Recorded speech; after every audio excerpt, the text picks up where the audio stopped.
이제는 그것을 물러가게 했다는 거예요. 물러가게. 그런 후에 약속의 땅 가나안 땅에 들어가게 되었습니다. 이것은 무엇에 대한 모형이냐?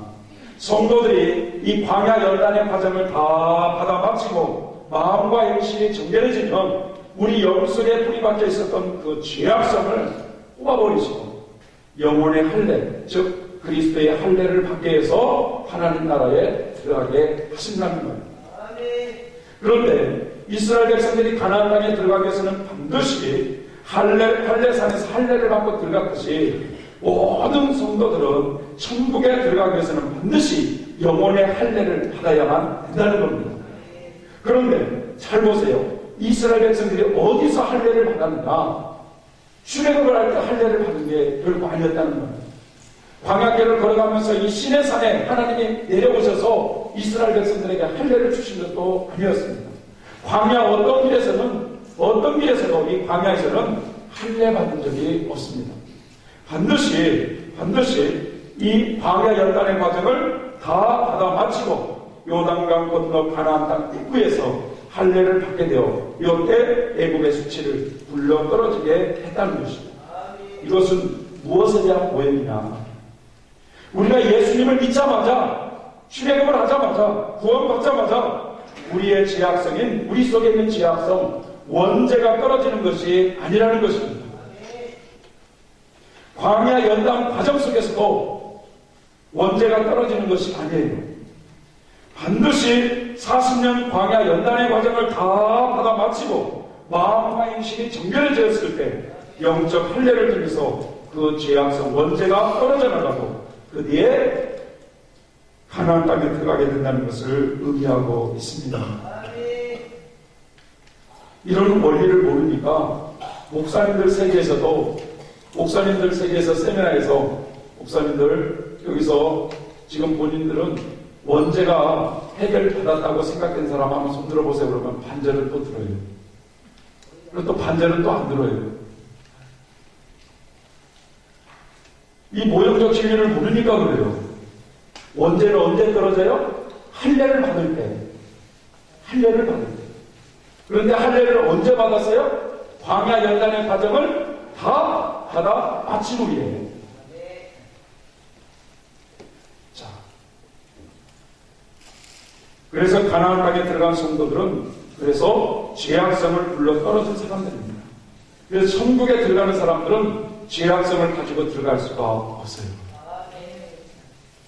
자, 앞에서 우리는 익은 열매가 되기 위해서는 반드시 광야 연단의 과정을 받아야 된다라고 말씀했는데 이스라엘 백성들의 모형적 진리를 보니까 그들이 출애굽을 해가지고 가나안 땅에 들어가기까지는 그들은 크게는 세 차례 바로 군대의 추격, 아말렉 군대와의 싸움, 미디안 연합 군대와의 싸움 세 차례의 연단의 과정을 마치고 요단강을 건너 할례받고 가나안 땅에 들어간 것처럼 이 바로 군대의 추격은 성도들이 받아야 될 광야 연단 과정에서 첫 번째 연단의 과정의 모형이고 아말렉 군대와의 싸우는 그 과정은 성도들이 광야에서 받아야 될 두 번째 연단 과정에 대한 모형이고 또 아모리왕, 바산왕, 미디안 연합 군대와의 싸우는 이것은 성도들이 광야에서 받아야 되는 세 번째 연단 과정에 대한 모형이라는 겁니다. 이처럼 이스라엘 백성들이 가나안 땅에 들어가기 위해서는 광야에서는 크게 세 차례의 연단의 과정을 통과하고 들어간 것처럼 성도라면 누구나 광야 연단 과정에서 반드시 세 차례의 연단의 과정을 반드시 걸쳐야 된다는 겁니다. 이해가 되십니까? 예외가 없어요. 예외가. 어느 누구를 막론하고 출애굽을 해서 세 차례의 연단의 과정을 다 받아 마치고 가나안 땅에 들어가게 되어 있다는 것입니다. 자, 이상과 같이 구약 이스라엘 백성들의 이런 모형적 진리를 대충 살펴보게 됐는데 이제부터 성경을 연구하는 방법은 크게 6단계로 나눠서 연구를 해보겠습니다. 첫 번째로는 출애굽기 1장부터 13장까지 보면 13장이 이제 출애굽 사건이 일어나죠. 그런데 이 출애굽 전후에 이스라엘 백성들은 어떤 전후로 해서 출애굽을 하기 전에 어떤 어려움 속에서 그렇게 출애굽을 하게 됐는가? 이것을 먼저 이스라엘 백성들의 모형적 진리를 공부해보고 그 모형적 진리에 비해서 우리 사람들도 어떤 단계를 통해서 출애굽을 하게 되는가? 이 과정을 살펴보게 되겠습니다. 자, 두 번째 단계로는 이스라엘 백성들이 출애굽을 해서 이제 광야길을 나섰어요. 저 가나안을 향해서 열심히 달려가는 이 광야길을 나섰는데 첫 번째 연단 과정으로 요 바로 군대의 추격을 받습니다. 그리고 그들이 바로 군대의 추격을 잘 받고 홍해를 통과해서 요 신광야의 요 과정을 걸어가기까지 이스라엘 백성들이 요 과정을 어떻게 걸어갔고 이 과정을 성도들은 또 어떻게 걸어가는가를 우리가 공부를 해보겠습니다.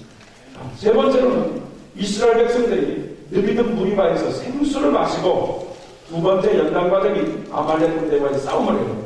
그리고 이 연단의 과정을 다 받아 마치고 바로 요 가나안 땅 정탐까지 하나님께서 그들에게 약속하신 그 가나안 땅이 어떤 땅인가 한번 갔다가 한번 보고 오자 해가지고 요 가나안 정탐까지 요 이스라엘 백성들이 걸어갔던 요 과정을 먼저 살펴보고 여기에 대한 성도들이 어떻게 요 과정을 지나가게 되는가 그걸 살펴보게 되겠습니다. 그 다음에 네 번째로는 요 가나안 땅을 정탐한 이후부터 본격적으로 이스라엘 백성들이 요 광야길을 걸어가요. 광야. 여기가 근 38년이 있습니다. 광야 40년 기간 중에 근 38년. 이 과정이 이스라엘 백성들이 이 과정 속에서 어떤 사건이 일어났는가. 요걸 우리가 알아보고 요게 요 과정을 통과하는 성도들에게 어떻게 나타나는가. 요걸 공부를 해보겠습니다. 그 다음에 가데스 무리마 생수라고 하는 이 생수를 또 마시고 마지막 그분들이 세 번째 요 연단의 과정을 통과해서 요단강을 건너 할례산에서 할례를 받고 요 가나안 땅에 들어가는 요 원리를 공부해보고 요 과정이 성도들에게 어떻게 통과되는가 그걸 또 살펴보게 될 겁니다. 그리고 가나안 땅 이후에도 이분들은 이제 더 성장한 겁니다. 득이라고 하는 요 과정에서 믿음으로 어렵게 된 상태에서도 더 예수님을 더욱더 온전하게 닮아가는 거죠. 그래서 웨슬리 선생님은 뭐라고 말씀하냐면 완전성화의 은총을 입어서도 완전으로 완전에 이르는 과정이라면서 더 예수님을 더 온전히 닮아가는 그런 과정을 우리가 살펴보도록 이렇게 하겠습니다. 자, 먼저 이제 모형적 진리인 이스라엘 왕국을 발달 과정을 기준으로 설명하면서 여기에 대한 이 보완해주는 진리로 말이죠. 철로역정이라는 게 있어요. 바로 옆에 보면 철로역정.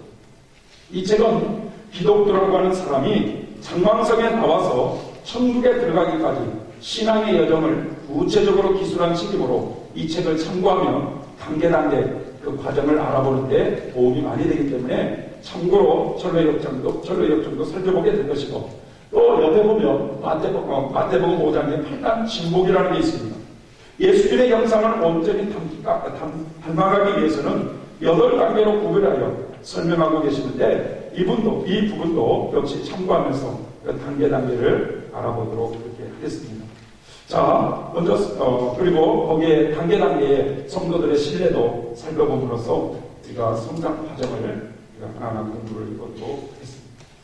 자, 이제 그럼 이스라엘 왕국의 발달 과정을 중심으로 하는 영적 성장 과정이라고 해서 첫 번째로는 바로 이스라엘 백성들의 출애굽 전후의 과정을 살펴보겠습니다.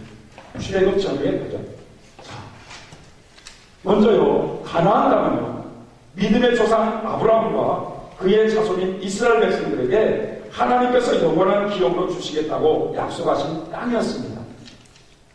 그러나 아브라함의 손자 야곱의 노년 시대에 이 가나안 땅이 큰 흉년으로 어렵게 되자 70여 명의 가족들을 이끌고 요셉이 애굽 나라의 총리로 있다는 소식을 듣고 애굽 땅으로 내려가 살게 돼요.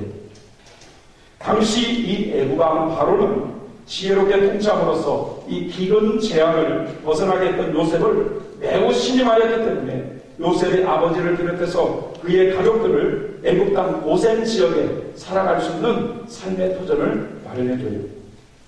자, 문제는 세월이 흘러감에 따라서 이스라엘 백성들이 점점 불어나기 시작했고 요셉도 죽고 당대 요셉을 알고 있던 사람들도 이제는 다 죽었어요.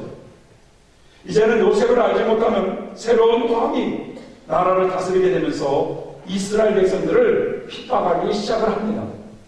점점 핍박이 심해져서 이스라엘 여인들이 낳은 아이가 남자면 하숫가에 버리라는 명령까지 내려지면서 핍박의 강도가 심해져요.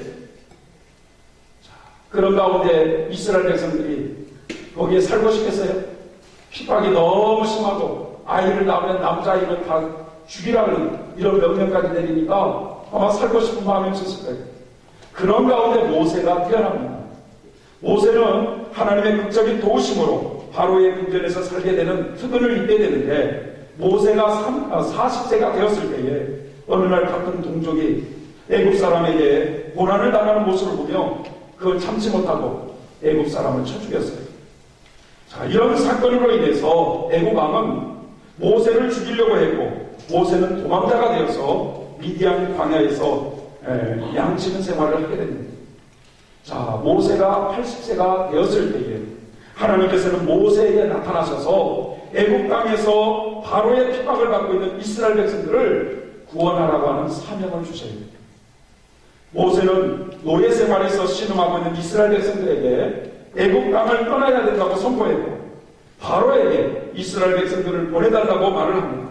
하지만 이 강박한 바로는 여호와가 누구간데 내가 이스라엘 백성들을 보내겠느냐라고 하면서 나는 여호와를 알지 못하니 이스라엘 백성들을 보낼 수 없다고 거절하면서 오히려 이스라엘 백성들을 더 핍박하기 시작을 해요.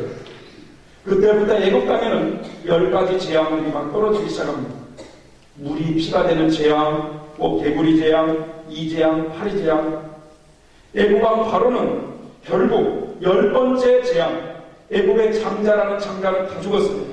장자들이 모두 죽게 되는 그 재앙을 당할 때 비로소 이스라엘 백성들이 애굽 땅을 떠나도록 허락을 합니다. 자, 이때 이스라엘 백성들은 하나님의 명령에 따라서 어린 양을 잡아요. 그래가지고 그의 피를 자신들의 그 집 민방과 자우설주에 바름으로써 사망 재앙을 면제받고 드디어 출애굽을 하게 됩니다. 자, 오랜 세월 동안 애굽 생활의 종지부를 찍고 드디어 애굽 땅을 나오게 된 이스라엘 백성들은 큰 감격과 기쁨을 맛보면서 모세의 인도함을 따라서 광야로 이제 나아가게 된 것입니다.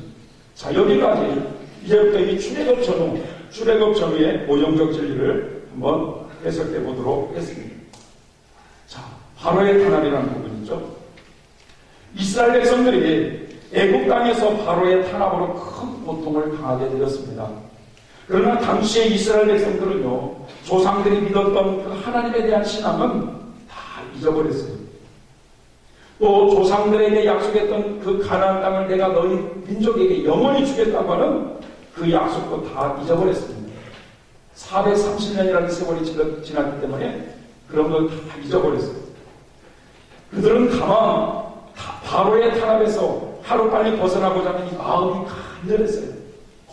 여기서 하나님께서 말이죠, 애굽 왕 바로에게 이스라엘 백성들이 극심한 탄압을 받도록 허락하신 것은 이스라엘 백성들을 애굽 땅에서 구원하시고자 하는 하나님의 섭리였습니다. 여기서 중요한 것은 이스라엘 백성들이 애굽 왕 바로에게 각종 크고 작은 탄압을 받으며 탄식하고 있는 것은 세상 가운데서 사람들이 마귀의 역사로 인해서 각종 크고 작은 시험이나 고통을 받으면서 이 세상에 대한 절망, 슬픔, 그런 낙담 이런 걸 겪게 되는 것을 모형으로 보여주고 있는 거예요. 그래서 어떤 사람을 보면 세상적으로 부유하게 잘 살고 있던, 사업을 잘하고 있던 그 사람이 어느 날 부도가 나가지고 말이죠, 빚에 시달리게 되는 이런 어려움을 겪죠. 자, 그것 때문에 막 자살을 결심하기도 하고 얼마나 괴로워합니까? 그 배후에 마귀의, 즉 바로의 탄압으로 이스라엘 백성들이 고통하는 것처럼 세상 사람들은 그런 배후의 마귀의 탄압으로, 마귀의 역사로 사람들이 괴로워하고 슬퍼하고 있는 모습이라 이거죠. 어떤 사람은요, 질병으로 동안 병마에 시달리는 사람이 있어요. 당뇨병이라든지 폐병이라든지 피부병이라든지 위장병이라든지 이런 갖가지 질병으로 고통을 많이 당하는 이런 사람들이 있어요. 그 병을 갖다주는 그 마귀가 배후에서, 역사에서 그렇게 바로의 탄압을 그렇게 세상에서 받고 살아가는 겁니다. 그런 사람들을 그만은 옆에 있으면 뭐예요?